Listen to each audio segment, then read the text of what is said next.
Olá, pessoal. Hoje nós estamos aqui com Natália Fontoura, pesquisadora do IPEA. Muito obrigada pelo convite, Natália. A gente vai discutir hoje sobre a apropriação do corpo da mulher por outras pessoas, né? Tá se falando muito disso. O que está acontecendo? Os abusos, eles estão sendo mais frequentes ou estão sendo mais noticiados? Ninguém tem a resposta para essa pergunta, mas a gente tem indícios e palpites, né? A partir do que a gente consegue observar e do que os dados que existem. Tudo indica que não está aumentando a frequência. A gente não sabe se ela está diminuindo, mas assim, a gente não tem nenhum indício de que agora existam mais abusos. Pelo contrário, a gente acha que na história da humanidade e na história recente, isso é uma violência muito recorrente, a violência ao corpo da mulher, e que agora a gente tem mecanismos para dar mais visibilidade, questionar mais essa violência, tem mecanismos para denunciar mais essa violência, para dar encaminhamentos a essas denúncias, né? Então, o que a gente tem, e ainda assim, todos os registros existentes, sejam policiais, de saúde, seja relatos na mídia, nas mídias sociais, tudo indica que evidenciem uma parcela muito pequena do fenômeno como um todo. Existe ainda muita subnotificação, muita. E assim, quando a gente fala em abuso, pensa assim, o estupro, o assassinato, mas existem pequenos abusos que a gente sofre no dia a dia, né? Que é uma passada de mão na boate, que é uma criança que é obrigada, a mãe, beija fulano de tal. É um tipo de abuso também. Exatamente, eu acho que você deu dois bons exemplos. Eu acho que a gente tem uma violência que já está até tipificada, claro, que se você denuncia vai ter encaminhamento policial, judicial, etc e tal.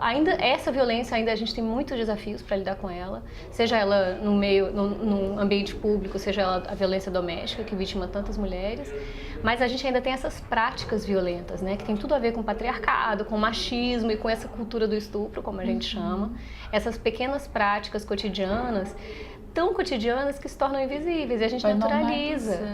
Essa história que eu falo, sempre falo essa questão do assédio na rua, né? É uma fronteira, eu acho, que a ser enfrentada nas nossas políticas, na nossa cultura, sabe? A gente cresce achando normal desviar a calçada, você tem um grupo de homens, isso não é natural, isso não está em todos os países, em todas as culturas. E quando a gente fala mimimi de mulher, né? Porque, se você colocou um decote, é porque você quer que o cara olhe, não. Coloquei o decote que eu quero colocar o decote. Pois a gente tem muito a avançar, né? Eu acho, eu coloquei o decote porque é a questão do corpo público da mulher, né?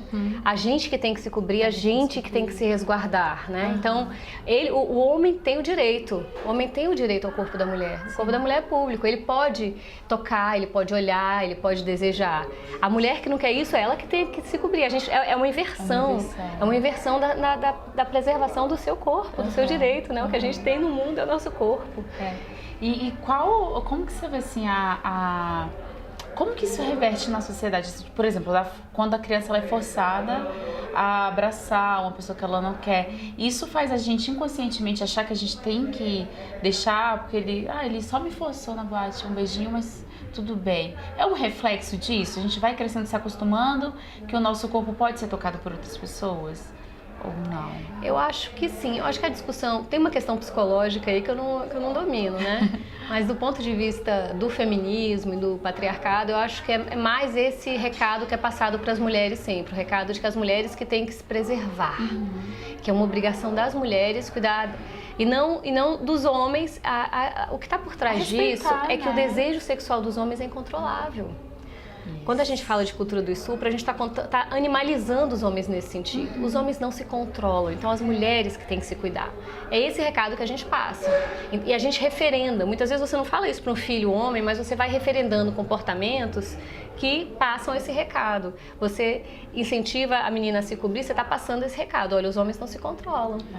Então, ao invés de educar os homens a respeitarem as mulheres, a gente educa as mulheres a se preservarem. Isso é tão normal que até nos ditados populares, né? Prendam suas cabras, que meu bode está solto. Horrível, é isso. E assim você vai naturalizando e a gente vai achando que é. E eu acho que a gente tem falado muito assim, em muitas mídias, em muitos circuitos, movimentos coletivos feministas, isso está sendo muito falado, muito batido, mas para a grande sociedade, para essas culturas interioranas, assim, esse é um recado que não chega. Né?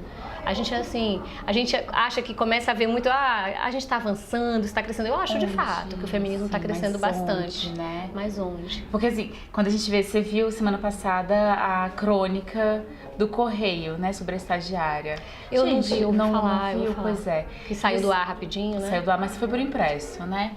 Então, assim, a gente tá avançando, mas tem um veículo grande que publicou uma crônica dessa. Ok, tinha uma pessoa escrever, foi sem noção? Foi sem noção. Mas passou por aprovações e foi publicado. Então, né? A gente tá avançando como? A gente tá falando tanto disso e ainda é publicado um negócio desse. Porque eu acho que ainda é muito naturalizado. E como o debate tem ficado muito intenso, muito polarizado, né? Com essa questão das mídias sociais, eu acho. Fica com essa cara de que quem fala muito disso, ou você é totalmente feminista, radical e não concorda com nada disso, ou você é totalmente machista e não quer conversar. Então, as pessoas que não querem que têm contato com o feminismo de um ponto de vista com o qual elas não se identificam, aí elas já vão pro polo oposto. Não sei, assim, é só um palpite também, mas eu acho que antes disso, antes dessa polarização e tudo, eu acho que antes a gente tem uma naturalização ainda muito presente na nossa cultura do lugar da mulher e do lugar do homem, do desejo sexual da mulher, do desejo sexual do homem. Então, tudo isso ainda é muito reproduzido. Então, em alguns ambientes em que as pessoas às vezes tomam um pouquinho mais de cuidado, às vezes escorregam, porque tá ali e é naturalizado, né? E tem um efeito uma aceitação, né? Você vai fazendo, você nem pensa muito, fez, você vai fazendo junto também.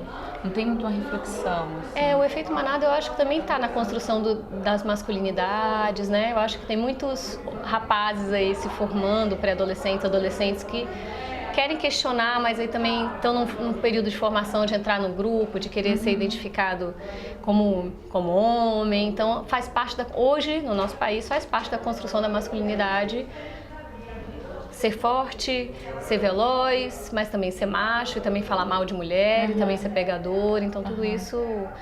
A gente tem que falar da construção das masculinidades, quando a gente fala de machismo e de patriarcado também, né? E assim, você falou de cultura do estupro, né? Usar isso como cultura. Eu fico... É claro que eu não tenho não pesquisei muita coisa sobre isso, mas não é meio que perdoar o machismo quando você coloca que é uma cultura? Eu acho que a gente está numa cultura machista.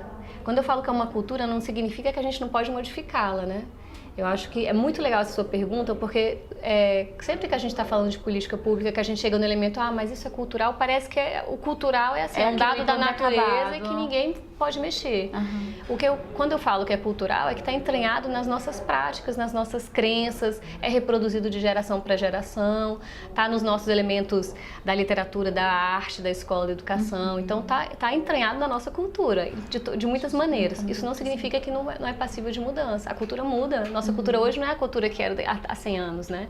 Então, a gente tem que atuar sobre essa formação das pessoas cultural, de forma a mudar a cultura do machismo, de forma a mudar e transformar a cultura do estupro. E você falou assim que a gente está evoluindo, está mudando, eu questionei um pouco que ainda existem essas práticas, mas só o fato de ter a discussão já é um passo importante, né? Porque na época da minha mãe, da minha avó, não se falava disso, de que mulher ela não precisa transar com o marido dela quando ela não quer. Né? Era assim, você precisa fazer. E o marido, ele pode sair de casa e ter outras mulheres também. Então, essa discussão, poder falar isso já é eu acho que a gente tem que reconhecer, né? Os avanços, né? Não dá pra dizer que a gente está estacionado.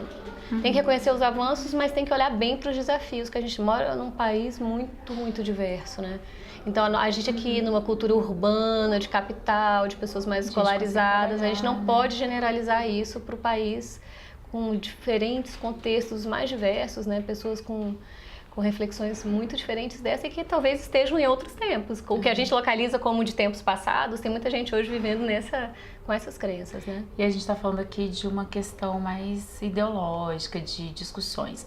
Mas indo para a prática, esse ano, um dado aqui do IPEA, do Atlas da Violência, mostrou que em 2015, 2 anos atrás, 4.621 mulheres foram assassinadas no país.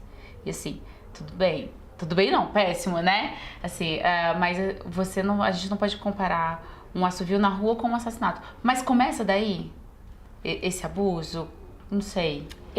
A minha leitura é de que os dois tipos de abuso, se a gente colocar na mesma categoria, os dois tipos de abuso têm a mesma origem. e que é essa cultura machista, que é esse acesso, essa permissão de acesso ao corpo da mulher. Então, claro que a gente não pode comparar a gravidade de um assovio com um assassinato. Claro que a gente não vai dizer que todo homem, possivelmente, é um estuprador e um assassino. Mas o que a gente pode dizer é que está na mesma matriz. Na minha leitura pessoal, está na mesma matriz. Esse acesso, essa permissão, esse caráter incontrolável dos instintos masculinos. Tudo isso gera o homem que se acha no direito de assediar uma mulher que nunca viu na vida em público. E muitas vezes é um assédio que é só para provar que é macho, só para provar masculinidade. Não é nem um assédio que ele acha. Se você perguntar para aquele cara, você acha que ela vai dar bola? Você acha que você vai conseguir alguma coisa com aquela pessoa com essa abordagem? Cara, não, mas passou aqui, eu vou mexer, né? Passou aqui, eu vou olhar. Então, mas ao mesmo tempo ele está invadindo o espaço da pessoa, né? Ele tá atuando, restringindo o direito de ir e vir dessa mulher. As mulheres têm o direito de ir e vir cerceado nas cidades, né? Então, e tudo isso eu acho que está na mesma matriz, nos mesmos valores machistas e de cultura do estupro, de acesso dos homens aos corpos das mulheres. A lei de feminicídio, em que ponto ela ajudou? Em que ponto ela ajuda? Em que ponto ela pode ser melhorada? Deve ser melhorada? A gente não tem ainda como saber se ela melhorou. Assim, em geral, tem muita controvérsia sobre a questão de punir mais, ter consequência real sobre a redução do crime, né? O que a gente pode dizer que ela ajuda, eu acho que primeiro é dar visibilidade à questão, né? Homicídios de mulheres muitas vezes têm um caráter de violência de gênero, é disso que a gente está falando quando fala de feminicídio, né? Quando existe uma proposta de capacitar policiais civis, policiais militares, promotores, juízes, para entenderem o que é feminicídio, para conseguirem tipificar, colocar no processo lá, nos inquéritos, que aquele crime foi um feminicídio, a gente está capacitando pessoas que estão lidando com casos de violência contra as mulheres todos os dias para entenderem que existem casos cuja motivação é de fato a questão de gênero. Né? Então eu acho que o feminicídio vem com essa contribuição para dar visibilidade. Né? Tem uma questão que aí a gente pode discutir, mais punição, menos, né? Que é outra discussão super interessante, que tem toda uma interlocução com o feminismo, desde Maria da Penha até talvez antes, né? Mas eu acho que só o ganho de visibilidade para a questão do assassinato de mulher, eu acho que já vale a pena, sabe? Porque essa palavra feminicídio ainda assusta, nem todo mundo quer abordar. Eu vejo algumas matérias, mesmo sendo feminicídio, as pessoas não abordam como feminicídio, como o caso da musicista do Mato Grosso do Sul, que foi assassinada, claramente, né? Claramente os relatos mostram que foi motivado por questão de gênero, mas não. Foi colocado como um assalto, como né? Assaltou e ali por meados 3 homens simplesmente mataram a mulher porque ela reagiu. Pois mas isso é desconstrução, tudo é assim, né? Assim, quando a Lei Maria da Penha foi aprovada, também não foi só incensada e elogiada. Tem muita gente que questiona, sempre tem. Isso aí eu acho que é uma batalha muito, muito certa. Assim, porque eu acho que as palavras elas precisam ser ditas, né? Foi estupro, não foi assédio, foi estupro. Não foi ela não morreu, ela foi assassinada. Não foi simplesmente um assassinato, foi um feminicídio. Então, enquanto a gente não dá o valor que a palavra tem, fica assim, foi, não foi, não sei. Geralmente, aí é isso, geralmente é nuançada, né? A violência contra as mulheres tende a ser mais... Claro que a gente tem que falar da violência contra os homens, eles são vítimas de violência terrível, horrorosa o machismo todos os dias, pro homem também, né? Eu também digo isso. É bem complicado. Que daí tem a ver também com as masculinidades, né? De que a gente está falando, né? Os homens se colocam mais em risco, os homens estão mais... suscetíveis a essa violência urbana que está matando nossos jovens, né? Nossos jovens homens negros, Tá bem difícil. Ai, Natália, tanta coisa pra gente falar, então tem um monte de coisa, né? Mas acho que assim, a discussão vale sempre, né? A gente tem sempre que falar que a gente tá morrendo, que a gente tem medo de sair de casa, que a gente tem medo de voltar pra casa. A gente tem medo de colocar uma roupa mais... Querendo ou não, eu estudo e eu volto à noite. Então, no dia que eu tô de vestido, que geralmente eu estou de vestido, eu já chego em casa com um pouquinho mais de medo, porque o nosso assalto não é só um assalto de levar as coisas, né? Sempre acho que pode estar algo pior. E eu queria perguntar pra você, mulher, você também sente esse medo?